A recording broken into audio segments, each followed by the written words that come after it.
20 rules of closing the deal is what we're going to talk about in the next 10 to 15 minutes. Okay, why do we need to close a deal? Okay, let me show you. Okay, why do we need to close the deal? Guys, when you close the deal, this is what happens. Okay, more deals equal more cash. Okay, that's why you and me, we need to close the deal. So today I want to share with you the tips on what the 20 rules of closing a deal. Okay, so again, Adrian here from EFP Media. Okay, if you haven't subscribed to our channel, please click the subscribe channel.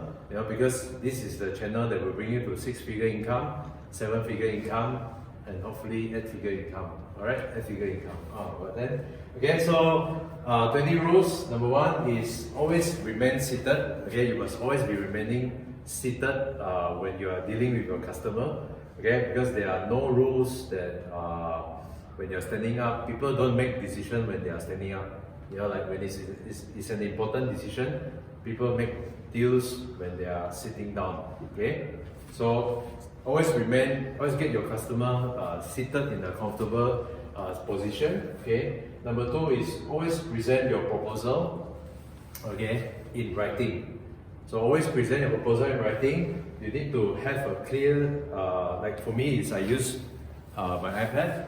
Okay, usually I will, we do a lot of writing here.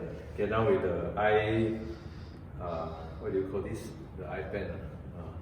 So usually when we see customer, I will always have my iPad ready. Okay, and I will you can draw on it anytime. Okay, so always present your proposal in writing, whether you are doing a presentation or what. Okay, it's important for us to just present everything in writing so that your customer can see it, because people have to see it to believe it. Okay, you cannot just keep on talking and have nothing. So like when we do the video, so we have everything written down. Okay, so always present your proposal in writing. Number 3 is, okay, you will hear a lot of always. Okay, because you need to always be doing this so that you can get 20 rules so that you can close the deal. This is the most important. So you must always, where am I? Okay, number 3. Okay, always clearly communicate your proposal. It's important for you to constantly be communicating with your about your proposal. Okay, why you want to clearly communicate? Okay, the reason that this product exists is to solve this problem. Okay, this product exists is to solve that problem. So you want to clearly communicate the purpose of your product, of your service. Okay, like my service, I'm in the insurance industry.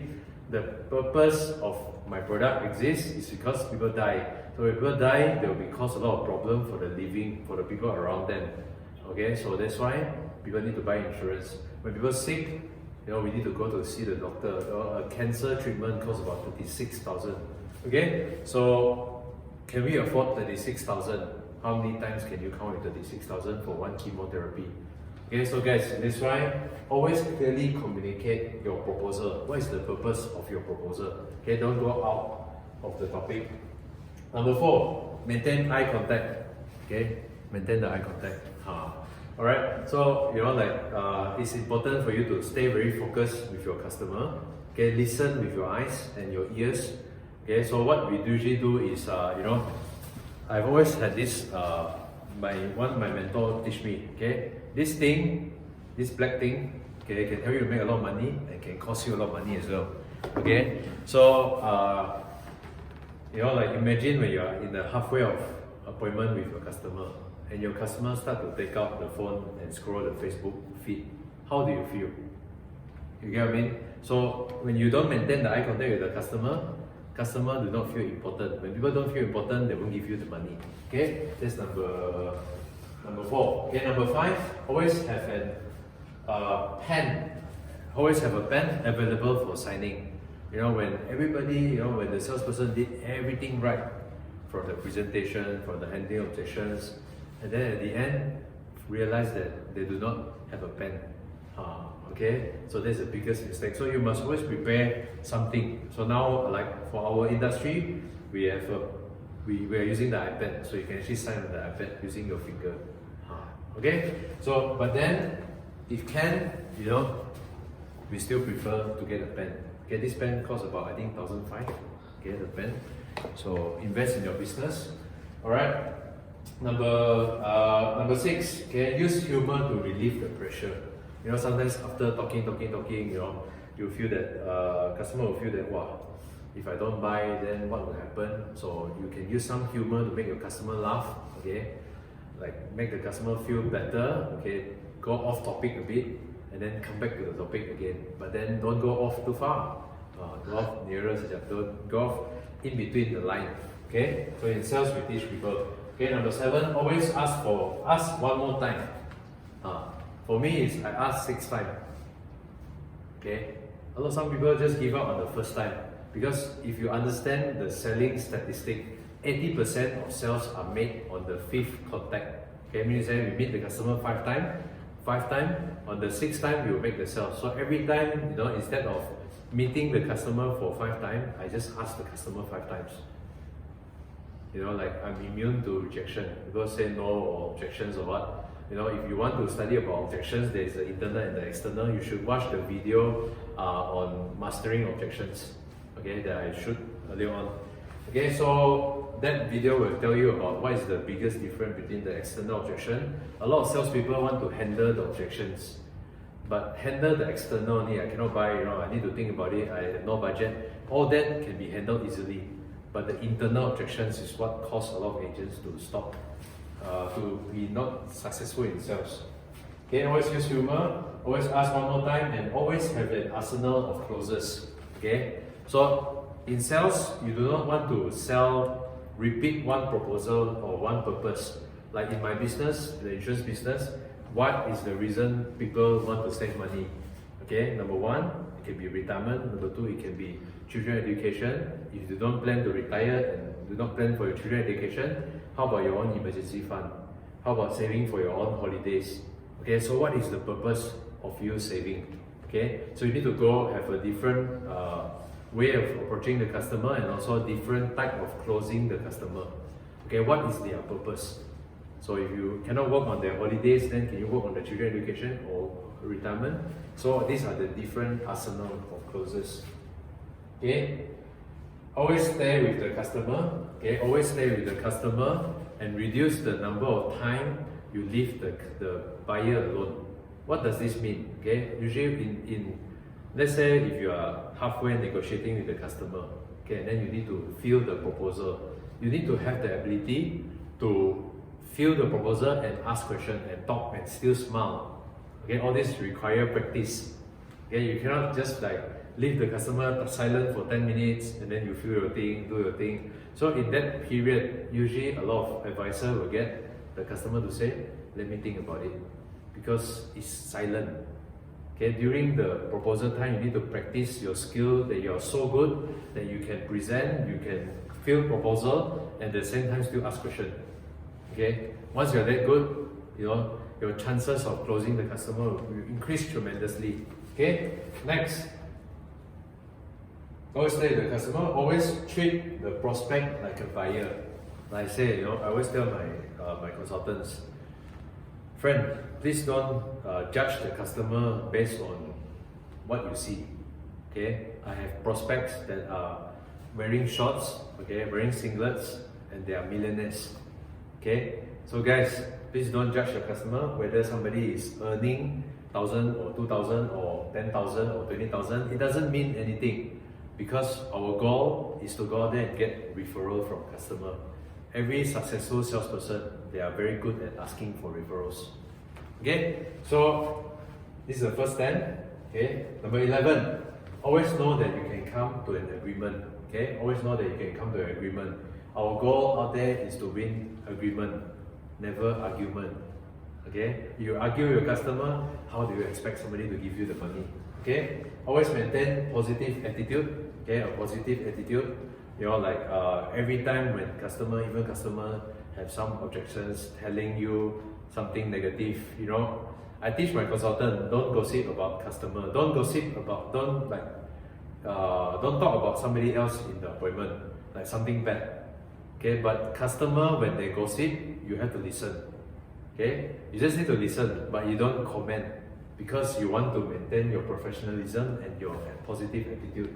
Okay, because once you start to talk down on other people or gossip about other people, it just shows how unprofessional the salesperson is. Okay? Number 13, always smile. No matter what's the outcome, the response, objection, or what happened to the communication. Okay, my number one criteria in recruiting is whether that person can smile or not. If that person cannot smile, no matter how good you are, I'm sorry, you are more suitable with other people, not suitable with me. Because smiling is the key to having a successful sales career for me. That is, in my opinion, that is the most important. If you cannot smile, then very sorry. Okay, so always smile no matter what is the outcome. Number 14, always treat the buyer like they can. Okay, always treat the buyer like they can. Okay, everybody likes to be treated. You know, like your product is 300, your product is 500. Always treat the customer like they can afford. Okay, even that they cannot afford this product. 500,000 or 200,000 deal, okay? But just treat like they can, okay? So to me, it's like just sharing the idea, because you never know one day if your customer get rich, be successful in their business, and they won't forget that you treated them like they can, okay? So in our business, we need to grow together with our customer. Okay, always treat your customer. Number 15, always acknowledge the buyer. Whatever the customer says, you need to nod your head and, oh yeah, I hear you, I understand you, I feel you. Okay? Always agree with the customer. Always agree with the customer, no matter what they say. Okay? But you can have your opinion. You know, I agree with you, but this is how I feel that it can be done as well. Okay?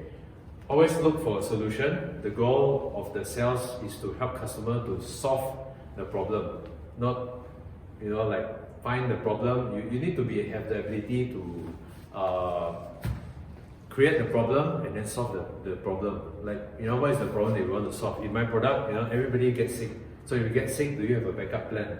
Okay, can we borrow money for retirement? Okay, let's say if we don't build the money now for retirement, can we borrow the money for the retirement? Okay, so if you cannot, this is my solution. You know, like if you can start saving 300 a month and have 200,000 at the end of 30 years. Okay, so always look for the solution. Okay, care so much that you refuse not to close. Okay, for me, I believe, because my industry is we're doing insurance, so for me, I believe that everybody needs an insurance. Okay, we do claims and all that. You know how important insurance is. If something happen when somebody no insurance, it's like the end of the world already. If cancer happen, you got no insurance and you got no, even if you have savings, it will not be enough. At least one cancer will cost you 300,000-400,000. Okay, so do you have that much savings? If not, you just need to pay 200 ringgit to have this amount standby for you. Okay, so for me, you know, I care for my customers so much that, you know, I'm willing to look back, like to tell you, if I don't tell you about the importance of insurance, I'm not doing my job. Okay, so I need to do my job and tell you the importance of the insurance. Okay? Okay, so much. Okay, number 19, use the full arsenal of clauses. Okay, use the full arsenal of clauses, meaning to say you need to connect with your customer emotionally, okay, emotionally and logically. Okay, so when you connect your customer emotionally and logically, that's where people take their money out, their credit card out. Now, listen, this is your money. Okay, I want the plan. Okay, I like it so much when my customer say, after I present, okay, customer say, so Adrian, how much should I issue the check? How much should I issue the check? Oh, you should issue this amount. So should I put the amount under your name? I said, no, Mr. Customer, if you put under my name 100,000, so you bank into me, also very hard for me to go and do the transaction. You should bank into this account. Okay, so the last one, okay, you need to understand, okay, when the deal is not closed, you know, oftentimes a lot of my consultants say, you know, we got send out the quotations, we got send out, send out quotations for the customer. I tell my consultant, if you don't sign up the customer, okay, if something happened to the customer, then they cannot enjoy our benefits. Okay, I want to end with one story. Okay, I have this friend that when I started in my first few months in the business, I tried to close my friend, okay, with a 100 ringgit medical card, okay, but then because it's a friend, so we don't really want to push. But my friend can afford easily the 100 ringgit because he's working for a few years already. But then, you know, I showed him the proposal a few times under his name, everything under his name, you know, what are the coverage, okay. But then he told me, Adrian, can we put on hold first? I will sign from you. I will for sure sign from you, but after my holiday in Bangkok, okay. So my friend went to, so you know, as a friend, we don't really want to push the customer. Okay, don't want to push him to sign, but I told him, okay, if okay, we can sign up, we meet up, no issue lah, we sign up after that. Okay, but then after my friend came back from Bangkok and had a concussion in the head, okay, he had headache for 2 weeks. Okay, 2 weeks, and went to the doctor, check up, and did an operation about 20,000. Okay, I felt so regret. You know, it's not from a very wealthy family, but then if that time I would have forced him to sign the 100 ringgit, okay, ask him to apply first. After you come back, you can consider whether to go for it or not. But he wanted to apply, it's just that, you know, the money is not there yet, it's not closed yet. Okay, so understand guys, no service is closed until, no service if the client is closed, okay? So you need to close the customer, no matter what. Okay, so guys, here are the 20 topics, 20 rules of closing the deal. Okay, so if this video bring you some value, okay, remember to subscribe to the EFP Media, because our goal is to reach out to as many entrepreneurs in Malaysia. Okay, now businesses are closing down, people are losing jobs and all that, so we want to create a second opportunity for all Malaysians. Okay, so if you watch this video and if you like the video, and you can reach out to us. Okay, whatever topic, if you're an entrepreneur, if there's a topic that you want to cover, please comment down below if you agree with the 20 rules of closing the deals. Okay, thank you guys, and I'll see you again soon. Adrian Leong here signing off. Thank you very much.